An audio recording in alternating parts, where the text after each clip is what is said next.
23번째 대구 단편영화제가 열렸다. 이번에는 그 어떤 축소 없이 완전체로 관객과 만났다.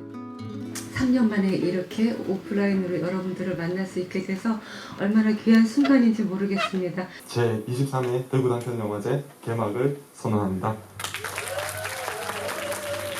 포스트 코로나 시대 사람을 향한 어떤 의미를 담던 기존 단편영화제의 주제와는 다른 느낌이다. 영화의 물결이 다 일으키는 파동, 말 그대로였다. 정말 단편 영화라고 하면 결여된 사람들을 많이 표현을 하기도 하는데, 근데 이번 작품에서는 다양한 주제로서 많이 다가왔던 부분이 있어서 그 점이 되게 파동이라고 느껴졌습니다. 파동의 향연이었다. 네. 왜냐하면 다양한 작품들을 만나고 그 파동에 제가 몸을 맡길 수 있기 때문이었습니다. 객석에서 좀 더 가까이, 관객에게 좀 더 가까이. 길어야 40여 분인 단편영화는 우리 삶의 틈새를 비집고 들어왔다. 사람 냄새 나는 이야기, 73편의 영화를 쏘아올린 2022년 단편영화는 어떤 파동을 남겼을까?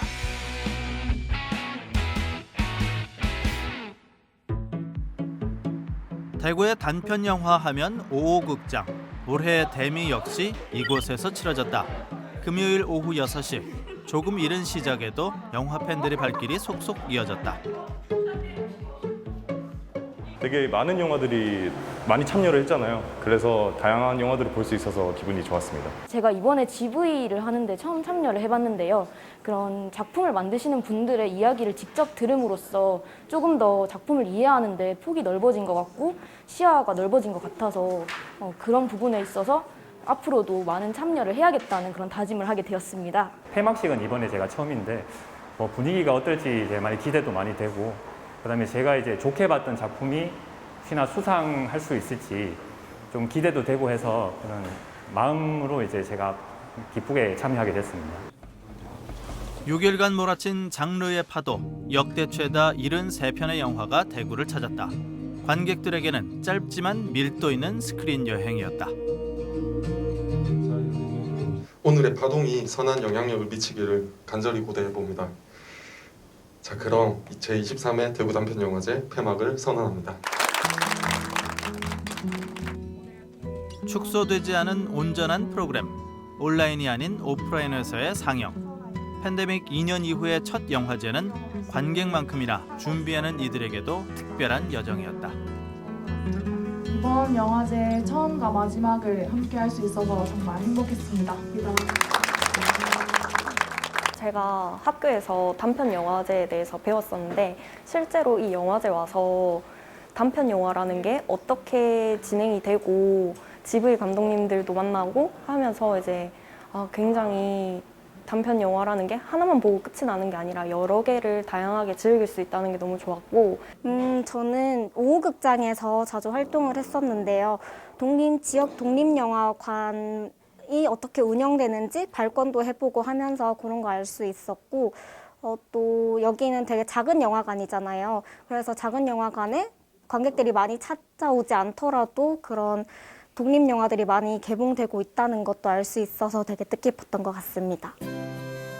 올해는 극장 밖에서 다양한 부대 행사도 열렸다. 코로나19로 멈췄던 야외 상영이 다시 시작되면서 관객의 즐거움이 커졌고, 올해 새롭게 시작한 지역 배급 프로그램은 지역에서 단편 영화가 함께 할 수 있는 활로를 마련했다. 단편 영화가 만들어낸 올해의 파동이다. 네, 제23회 대구 단편 영화제는 역대 최다 가장 많은 작품들이 상영이 됐습니다. 총 73편이 상영이 됐고요. 그 영화들이 관객들의 마음에 닿아서 영화의 물결을 일으킬 수 있는 파동이 되었으면 좋겠는 마음으로 준비를 했는데요. 그래서 올해 대구 단편 영화제의 키워드는 파동 영화의 물결로 정리하고 싶습니다. 대바이러스의 시대. 지난 2년간 모든 예술의 목표는 치유였다. 단편 영화도 그런 때가 있었다. 하지만 올해만은 달랐다. 3년을 맞이하는 해, 바이러스의 영역을 벗어난 단편 영화는 사람의 다양한 삶, 반드시 기억해야 할 것에 좀 더 집중했다. 기존에 작업을 해왔던 독립영화 감독 외에 좀 새로운 감독님들, 그리고 또 새로운 배우들을 좀 많이 발굴해낼 수 있었던 영화제였던 것 같고, 그 애플 시네마 부분에 총 11편의 영화가 이제 초청이 되었어요. 아마 23회 영화제 중에서 가장 많은 영화들이 이제 초청된 영화제가 아니었을까라고 생각을 해봅니다. 그래서 이번 영화제는 그런 다양한 로컬 영화들을 이제 소개해 줄 수 있었던 게 가장 큰 성과가 아니었을까 생각해 봅니다. 경쟁 부문에 출품한 작품은 총 44편. 그중 국내 경쟁 작품이 33편, 애플 시네마 작품이 11편이다. 관객의 마음에 파동을 일으킨 작품은 무엇이 있을까? 이번 단편 영화제에서 한 20편 정도의 작품을 봤는데 그중에서 이제 빅보이라는 작품을 되게 재밌게 봤어요. 그 작품이 이제 예술성도 띄고 그렇다고 해서 상업성도 완전히 없던 영화가 아니기 때문에 단편 영화 중에서는 되게 재밌게 본 것 같습니다.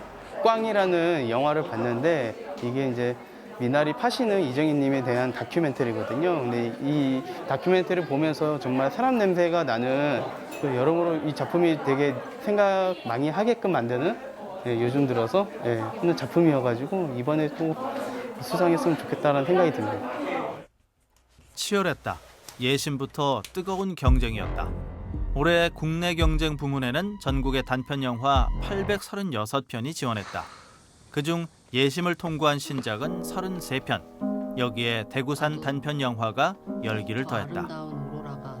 예심을 거친 11편이 애플 시네마 부문에 출품됐다. 영화의 파동은 소재와 형식에도 새로움을 몰고 왔다. 극영화, 애니메이션, 다큐멘터리, 다양한 작품이 스크린을 통해 관객과 호흡했다. 독립 단편 영화라는 것이 제가 하고 싶은 이야기를 담고 있긴 하지만 커다란 자본이 들어가는 것도 아니고 그 제작 환경이 엄청나게 좋은 것도 아니에요. 하지만 영화제를 통해서 대구 지역에서 영화가 상영된다는 것이 감독과 이 영화에 참여한 스태프들한테는 정말 소중한 기회이거든요. 그래서 대구 단편영화제에서 상영될 수 있기 때문에 또 지역에서 소개될 수 있는, 지역에서 사랑받는 영화가 될 수 있어서 대구 단편영화제가 창작자에게 더 특별한 것 같습니다. 일단 제가 영화를 시작할 수 있었던 계기가 되었던 게 대구 단편영화제였고요. 또 제가 창작을 하면서 영화를 상영하면서 관객이랑 만날 기회가 주어지니까 제가 그 다음 영화를 또 만들고 싶고 더 잘 만들고 싶은 그런 원동력이 되는 것 같습니다. 국내 경쟁 시상이 있겠습니다. 먼저 우수상 발표를 하고요. 그 다음 대상으로 넘어갈 텐데 과연 어떤 작품이 선택됐을까? 23회 대구 단편영화제 대상을 이제 드리는 시간입니다. 이 작품도 상당히 시의성 있는 작품입니다. 실제로 있었던 이야기를 모티브로 해서 만든 영화인데요. 밀도 있는 연출과 모던한 촬영으로 아마 많은 감독님들에게 사랑을 받지 않았나 생각됩니다. 네, 대상입니다. 새벽 2시에 불을 붙여 유정석 감독님. 이 영화는 제가 작년에 이맘때쯤에 찍고 있었는데 그때 날씨가 너무 더워서 배우랑 스태프들 다 많이 고생을 했었던 기억이 납니다. 이게 되게 무거운 실화를 바탕으로 하고 있어서 영화를 찍을 때 더 신경을 써서 잘 만들어야겠다라는 노력을 했는데 오늘 이렇게 큰 상 주셔서 개인적으로는 더 뜻깊은 것 같습니다. 유종석 감독의 작품이 국내 경쟁 부문 대상에 선정됐다. 유림 언니는요, 머리를 기르는 중이었어요. 나가면 미용실에 가 웨이브 펌을 하겠다 그랬거든요. 그때 당시에 그 보수적이었던 그 학생들 두발 관리나 뭐 그런 거에 대해서 이제는 좀 바뀐 시선으로 보아야 한다. 지금은 조금 더 자유로워져야 한다. 아직도 그런 학교들이 있다 보니까 그런 걸 좀 더 표현하지 않았나 하는 생각이 들었습니다. 새벽 2시에 불을 붙여는 아주 미니멀한 연출입니다. 나레이션과 다큐멘터리스러운 밀도 있는 연출과 4:3 화면입니다. 그리고 되게 모던한 60년대 영화에서 볼 수 있는 모던한 촬영으로 아마 감독님들한테 인기를 끌지 않았나 생각이 듭니다. 서로 다른 별에서 온 남자와 여자, 그들의 시각차를 재미있게 그려낸 작품. 사실 저도 제가 페미니스트라고 생각해요. 정희 씨만큼은 아닌데. 난 아니야. 굳이 남녀 편갈라서 싸울 필요도 없고. 우수상에 선정된 김은희 감독의 힘찬이는 자라서다. 힘찬이는 자라서는 배우들의 연기가 돋보이는 여성 영화입니다. 지금 한국 사회에 여성들이 맞닥뜨리고 있는 실제적인 문제를 배우들의 연기와 액자식 구조로 감독님이 훌륭한 연출을 보여준 영화라고 볼 수 있습니다. 애플 시네마 부문의 대상은 조현서 감독의 영화 터. 저는 전체적으로 살짝 편하게는 볼 수 없었던 작품인 것 같아요. 뭔가 계속해서 생각하게 되는 그런 작품인 것 같습니다. 마지막 후반부로 갈수록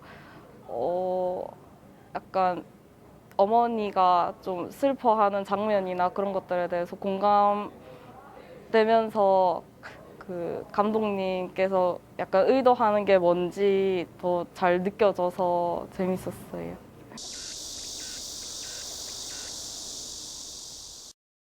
원래 제목이 터는 아니었고요. 그 글을 쓸 때는 무덤이라는 제목으로 이제 글을 썼는데 이제 주인공이 누구의 땅도 아닌 곳에 결국 자기 어떤 사람의 유고를 뿌린다는 그 감정을 좀 더 살리고 싶다는 느낌이 들어서 좀 생각하던 끝에 어떤 땅을 표현하는 단어 중에서 좀 더 쓸쓸한 단어가 뭐가 있을까, 그리고 주인이 느껴지지 않는 그런 표현이 뭐가 있을까 생각하던 중에 터라는 단어를 선택을 했습니다. 마지막으로 애플 시네마 부문에서 우수상을 받은 작품, 세상과 마주하며 성장통을 겪는 아이들의 이야기, 박지수 감독의 영화 야행성이다. 이렇듯 세상 이야기를 끌어낸 단편 영화, 내년엔 무엇을 더 찾아낼까? 지난 2년간 코로나 시국으로 인해서 관객분들이 영화를 보는 어떤 방식들의 변화가 굉장히 많은 것 같아요. 그래서 영화는 극장에서 보고 또 영화를 같이 본 사람들과 이야기를 나누고 네트워크를 마련함에 있어가지고 깊은 고민이 들고요. 그럼 극장에서 영화를 함께 보고 이야기 나눌 수 있는 그런 방향성들을 조금 더 모색하는 그런 시간을 가지도록 하겠습니다. 영화라는 매체가 그 서울이라는 곳에 집중되어 있어가지고 많이 만들어지고 있는데요. 아무래도 그렇게 되면 이제 지역에서 대구에서 영화가 계속 만들어지고 계속 활성화된다 보면 서울로 가야 될 청년들이 계속 지역에 계속 머물러 있는 아주 좋은 효과도 있는 것 같아요. 영화를 하려면 서울로 가야 된다가 아니라 영화를 하려면 대구에 있어도 되겠다라는 어떤 그런 좋은 기분 이런 걸 느낄 수 있을 것 같아요.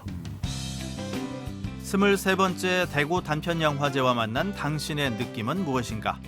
그것이 짜릿함이든 신선함이든 짧은 시간 깊숙이 파고든 강렬한 장면이 떠오른다면 그것이 바로 단편영화가 건네는 파동이다.